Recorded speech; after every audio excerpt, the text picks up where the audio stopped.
Students, आज हम सहकारिताओं के बारे में पढ़ेंगे। कोऑपरेटिव्स क्या होते हैं?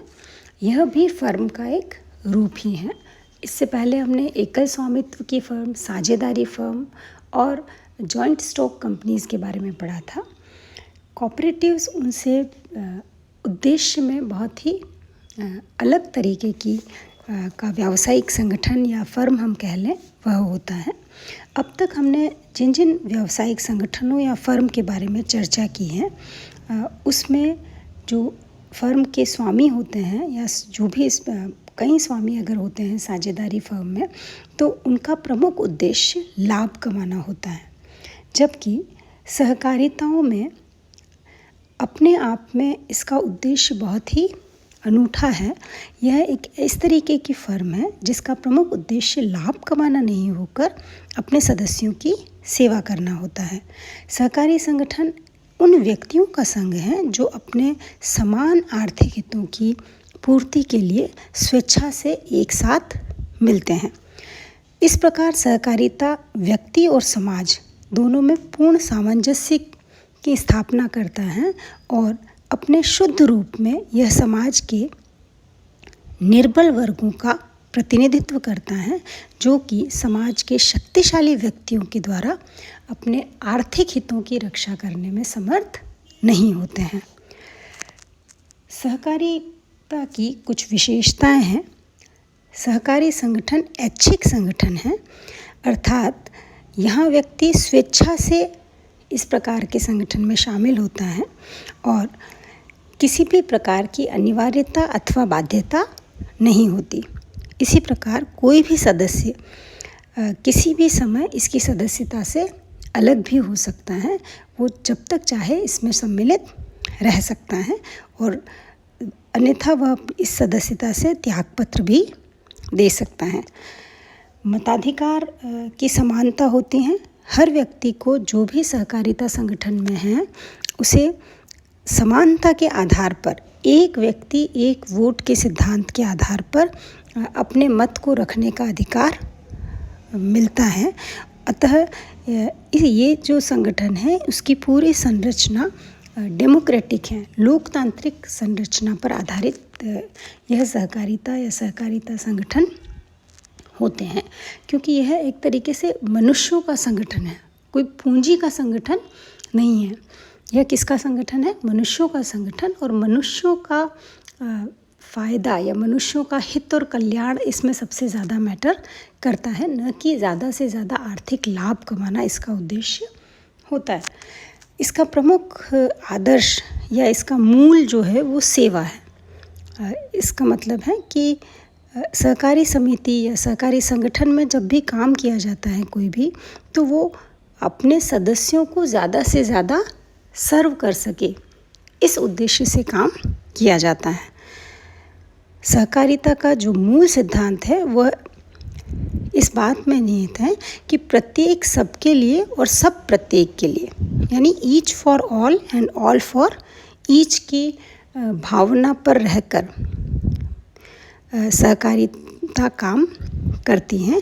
आपस में सहयोग और विश्वास से सहकारी समिति के जो सदस्य होते हैं वो उत्पादन या जो भी जिस भी तरीके की गतिविधि में वो लगे हुए हैं वो काम करते हैं। इस प्रकार आत्मनिर्भरता और स्वयं सहायता, सेल्फ हेल्प के माध्यम से इस तरीके के संगठन आगे ग्रो करते हैं। सहकारिता के बहुत सारे लाभ हैं, जैसा कि इसकी विशेषताओं में ही हमने देखा था कि ये अपने आप में बहुत ही अनूठा और लोगों के हित के बारे में सोचने वाला संगठन होता है। तो सबसे पहला जो इस संगठन का फ़ायदा है वो ये है कि वर्ग संघर्ष की समाप्ति। वर्ग संघर्ष तो आप समझते ही होंगे, पूंजीपति और श्रमिक वर्ग की हम बात करते हैं तो एक शोषित कहलाता है और एक शोषण करता होता है। तो इस तरीके की स्थितियाँ कि पूंजीपति वर्ग श्रमिकों का शोषण कर पाएगा, ऐसी कोई स्थितियाँ इस संगठन में नहीं पाई जाती। क्यों? क्योंकि यहाँ श्रमिक स्वयं पूंजी लगाते हैं और स्वयं ही व्यवसाय का संचालन भी करते हैं और प्रबंधन भी करते हैं।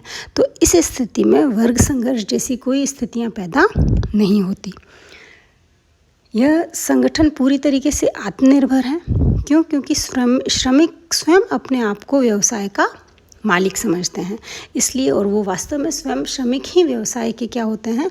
मालिक होते हैं। इसलिए व्यवसाय में आत्मनिर्भरता होती है, क्योंकि व्यवसाय को व्यक्तिगत रुचि और व्यक्तिगत जिम्मेदारी और प्रेरणा से लाभ प्राप्त होता है। क्योंकि जो भी सारे व्यक्ति इन्वॉल्व हैं सहकारिता संघ में, वो सब पूरे इन्वॉल्वमेंट से काम करते हैं। वो सब अपने आप को हर चीज़ के लिए उत्तरदायित्व वो अपने ऊपर लेते हैं। इसलिए जो पूरी सहकारिता संगठन है वो बहुत ही सुचारू रूप से काम कर सकता है।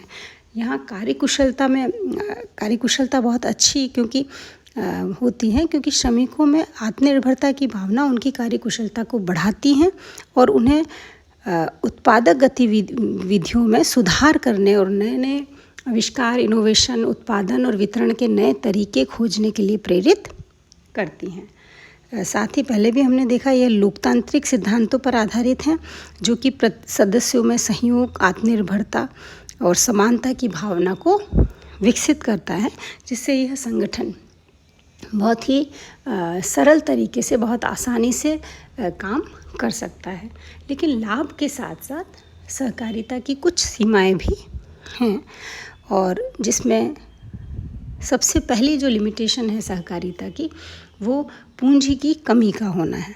क्योंकि इसमें शामिल होने वाले जो भी श्रमिक होते हैं वो आर्थिक दृष्टि से बहुत ही समृद्ध नहीं होते। उनकी पूंजी लगाने की क्षमता काफ़ी कम होती है, और बहुत ज़्यादा संख्या में भी अगर वे हैं तब भी उनकी पूंजी एकत्र करने की क्षमता उतनी नहीं होती। तो इस आधार पर यह व्यवसाय बहुत पूंजी प्रधान व्यवसाय यहाँ पर लगाना बहुत ही कठिन काम होता है। फिर प्रबंध की कुशलता में कमी, क्योंकि इस संगठन में कुशल प्रबंधक सामान्यतः ऐसा माना जाता है कि नहीं होते, क्योंकि जो श्रमिक होते हैं वो काम तो बहुत अच्छे से कर सकते हैं, लेकिन मैनेजमेंट के पार्ट पर वो कितना बेहतर करेंगे ये बहुत ही मुश्किल होता है। आपस में मतभेद भी होते हैं, क्योंकि कोई एक बहुत प्रमुख नहीं होता। सभी को लगता है कि वो सब, उन सब की बात समान रूप से मानी जानी चाहिए। तो ऐसे में हमेशा उनके विचारों में समन्वय स्थापित हो सके या वो किसी एक निर्णय पर पहुंच सकें आसानी से, ये संभव नहीं होता। कई बार ये भी देखा गया है कि जो सहकारी संगठन हैं उनमें सरकार का हस्तक्षेप भी काफ़ी होता है, जिससे उनकी जो स्वायत्तता है वो ख़त्म होती हैं, और ऐसे में यह एक तरीके से गवर्नमेंट का इंटरफेरेंस बहुत ज़्यादा बढ़ जाता है। ऐसी स्थिति में हम ये कह सकते हैं कि अगर आपस में विश्वास है और श्रमिक अगर प्रबंधन अच्छे से कर पा रहे हैं, तभी सहकारी संगठन अच्छे से रन कर पाएगा या चल पाएगा। अलग अलग देशों में सहकारिताएं सफल भी हुई हैं, और भारत में विशेष तौर पर ग्रामीण इलाकों में विकास का सबसे प्रमुख माध्यम ही सहकारिताओं को माना गया है। शुरू में जहाँ सहकारिताओं की जब शुरुआत हुई तो यह केवल साख समितियों के रूप में शुरू हुई थी, जो ऋण उपलब्ध करवाने का काम करती थी। लेकिन धीरे धीरे इसमें कृषि और गैर कृषि कार्यों, वितरण, उत्पादन, विपणन, प्रोसेसिंग, आपके उपभोक्ताओं से संबंधित सहकारी समितियां, या दुग्ध उत्पादन में सहकारी समितियां, तो इस तरीके से धीरे धीरे इनका विकास होता रहा।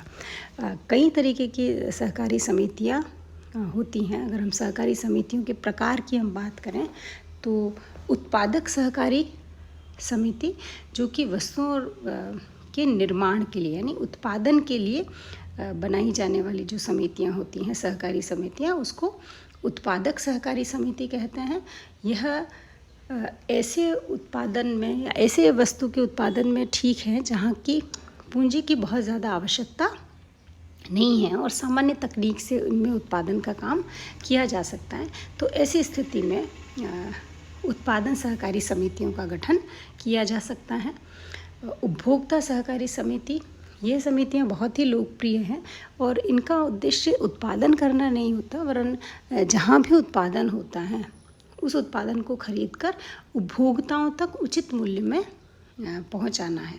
इस प्रकार की उपभोक्ता सहकारी समितियां आपने खुद भी देखी होंगी, जो सहकारी समिति उपभोक्ता की शॉप्स होती हैं जहां पर बहुत ही उचित मूल्यों में सामान उपलब्ध होता, वस्तुएं उपलब्ध हो जाती हैं और इस प्रकार बिचौलिए प्रॉफिट नहीं ले पाते और सीधे उपभोक्ता को वस्तुएं बहुत ही उचित दाम में प्राप्त हो जाती हैं। गृह निर्माण सहकारी समिति में इसमें ऐसे सदस्य जिनको भूखंड की या घर की आवश्यकता है, बहुत ही उनको आसानी से उपलब्ध करवाने के लिए इस तरीके की गृह निर्माण सहकारी समितियां बनाई जाती हैं और इन कामों के लिए सरकार ने कई फैसिलिटी गवर्नमेंट ने भी दे रखी है। ऋणदाता सहकारी समिति जो मिडिल क्लास हैं या जो गरीब वर्ग हैं उसको आर्थिक सहायता उधार के रूप में देना, ताकि वो अपने प्रॉफिटेबल किसी भी काम में पैसे को लगा सके। तो वो जो समितियां होती हैं वो ऋणदाता सहकारी समितियां कहलाती हैं। और सहकारी कृषि, इसमें कृषकों के समूह, एक पूरा ग्रुप समिति बनाकर कृषि उपयोगी बड़ी भूमि पर नई टेक्नोलॉजी के आधार पर उत्पादन करता है। नहीं, क्योंकि अगर किसान अलग अलग, मान लीजिए बहुत सारे किसान हैं, उनके पास छोटे छोटे अलग खेत हैं, तो ऐसे में वो सारी नई तकनीकों का प्रयोग करके अपने प्रोडक्टिविटी को बढ़ाना उनके लिए संभव नहीं होता। जबकि सहकारी कृषि के माध्यम से किसान पूरा अपना एक ग्रुप बनाते हैं और उनके पास जो भी लैंड होती है उसको भी एक साथ उपयोग में लाकर नई तकनीक उस पर यूज़ करते हैं, ताकि वो अपनी प्रोडक्टिविटी को क्या कर सके, बढ़ा सके। तो इस तरीके से जो सहकारी ताएँ हैं या सहकारी जो संगठन हैं या समितियां हैं वो काम करती हैं, उनका प्रमुख उद्देश्य उसमें काम करने वाले लोगों के हितों की रक्षा करना अधिक है बनिस्बत की लाभ कमाना।